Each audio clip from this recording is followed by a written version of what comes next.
I don't know if people really care about this, to be honest. I don't. But we're talking about the Detroit Red Wings today, and diving into one of the biggest shifts that occurred throughout the 24-25 season for this team.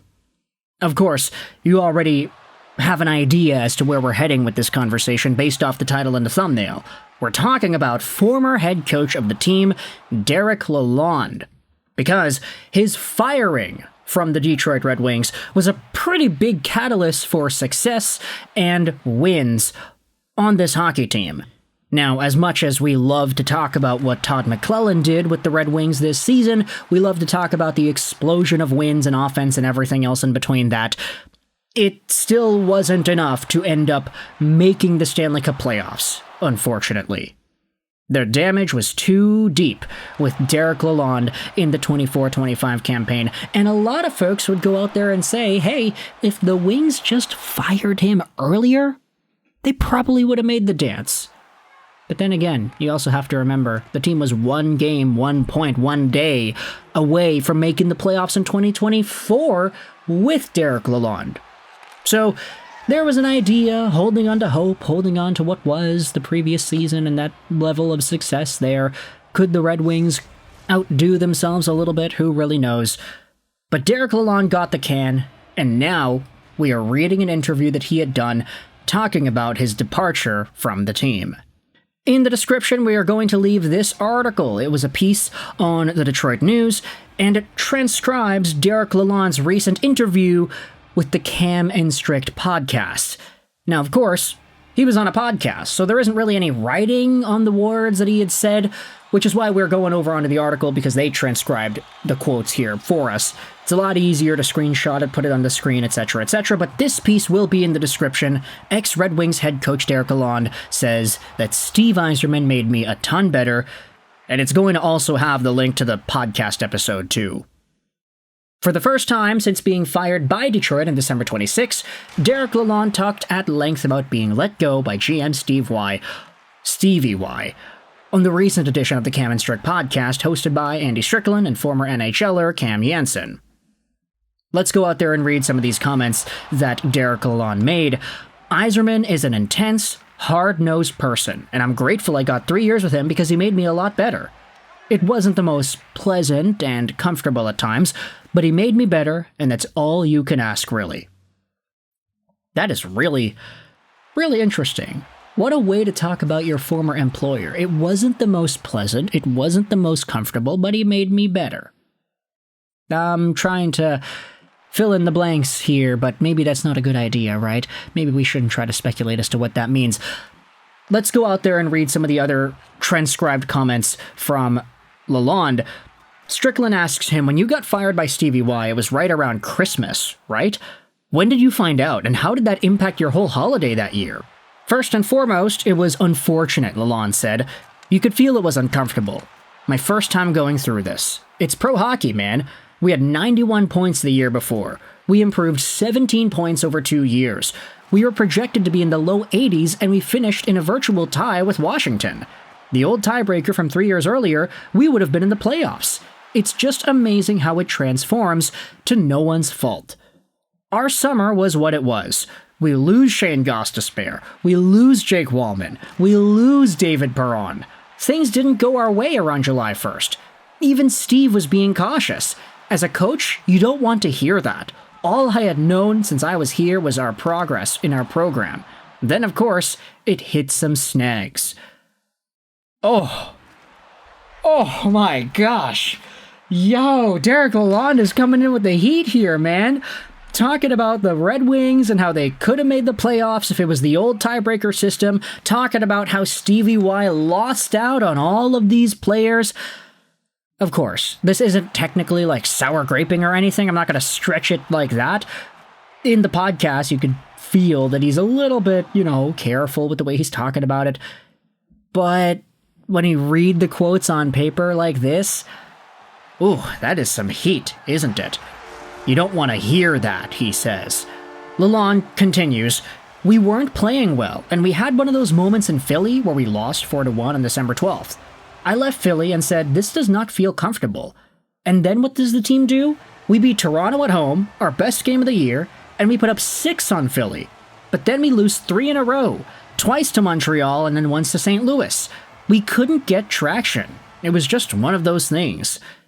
Stevie Y called me and he said, "Hey, I want to see ya." And it stings a little bit because it's your first time, but the reality is, because of the landscape, I was the 27th NHL coach fired under 3 years, and we're into the low 30s before the year 3 cycle. It's almost the reality of it. And then the unique thing is about being fired is the guys. They were all phenomenal. Then they go on a heater. They had 2 7-game win streaks, and I get the question all the time, did that hurt you?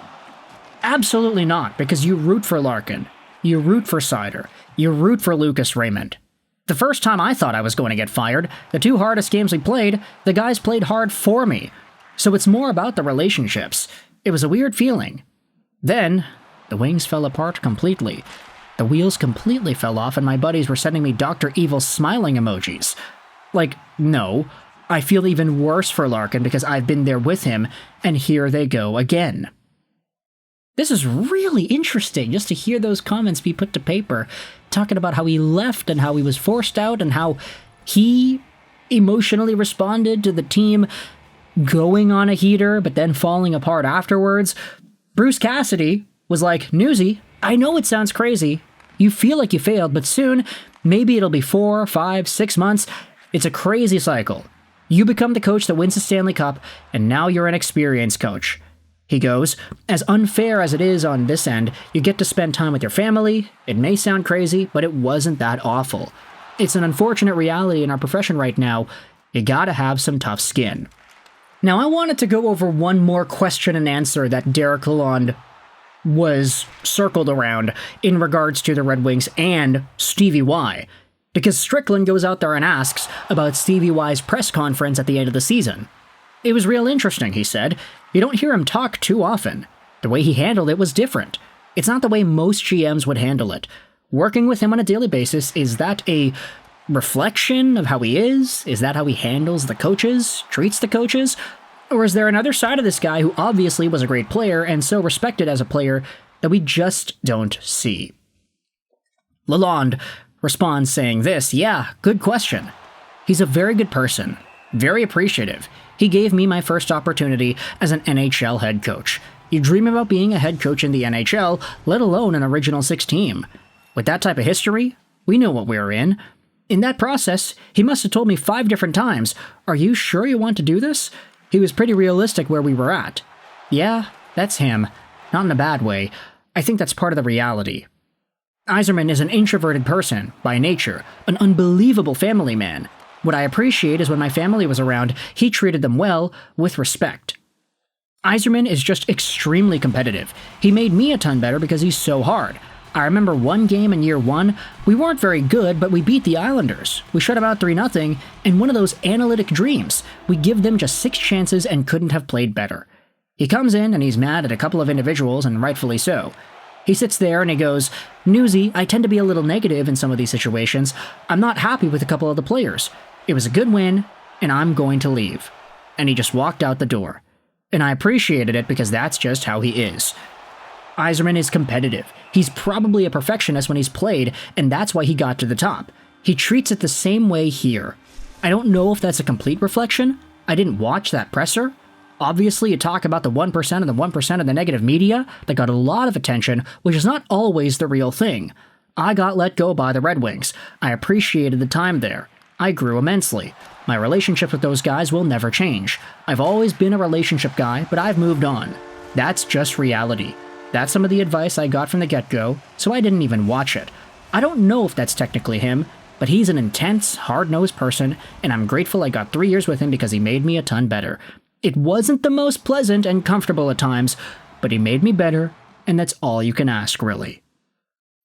Let me know your thoughts in the comment section below about Derek Lalonde and his bold comments on Steve Yzerman and the Detroit Red Wings. The rest of the article is linked in the description. There are so many more answers and stuff that are worth your time watching and reading about. So big shout out over to the Cam and Strick Pod for having Lalonde on their show as a guest. Let me know in the comments all your opinions about this conversation here. I hope you enjoyed this British Asheville 99.